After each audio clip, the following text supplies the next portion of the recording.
আর মাত্র দুদিন পরে আমাদের ভগবান শ্রীকৃষ্ণের জন্মদিন। তার জন্মোৎসব পালন করব। সেই জন্যেই দেখো সন্ধ্যের পরে আমি আর আমার বর দুজনেই বেরিয়ে পড়েছি আমাদের ঘরের ছোট্ট গোপালের জন্য কিছু কেনাকাটা করতে, সঙ্গে জন্মাষ্টমী পালন করব তার জন্য যে বাজারগুলো লাগবে সেগুলোই করতে। শুভ সন্ধ্যা বন্ধুরা, কেমন আছো সকলে? আশা করছি তোমরা সকলেই ভালো আছো। তোমাদের ভালোবাসায় আমরাও কিন্তু বেশ ভালো আছি। আমি আর বর তো দুজনে মিলে বেরিয়ে পড়েছি। আর এইটা হচ্ছে আমাদের চাকদার রাস্তা। মাঝে মাঝে এমন এমন জায়গাতে জল জমে গেছে, সত্যি দেখলে ভীষণ খারাপ লাগে। রাস্তাঘাটের অবস্থা এখন চলাফেরা করাই যায় না। সবার প্রথমেই চলে এসেছি আমার ছোট্ট গোপাল সোনার জন্য জামা কেনার জন্য। তো দোকানে এসেই এই যে জামাটা ঝোলানো দেখছো, এই জামাটা আমার এত পছন্দ হয়েছে সেটা আর বলার মতো না। দামটাও একটু বেশি নিয়ে নিয়েছে, বুঝতেই পেরেছি।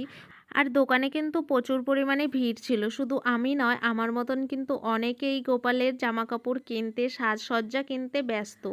গোপালের জন্য কেনাকাটা কিছু করেছি। ওই জামা কিনেছি, গোপালের মাথার একটা চূড়ে কিনেছি, আর মালা কিনেছি। এগুলো কিনেই কিন্তু চলে এসেছিলাম আমরা একটা মুদিখানার দোকানে।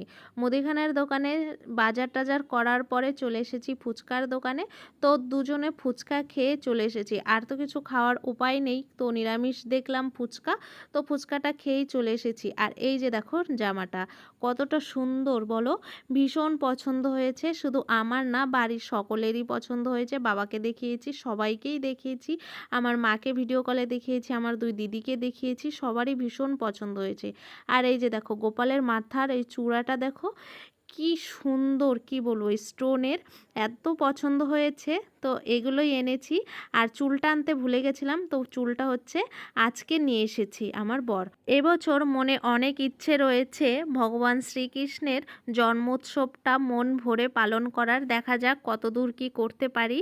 তো ছোট্ট ভিডিওটি তোমাদের কেমন লাগলো অবশ্যই কমেন্টে জানিও। আর কারা কারা তোমরাও জন্মাষ্টমী করবে সেটা কমেন্টে জানিয়ে যেও। টাটা।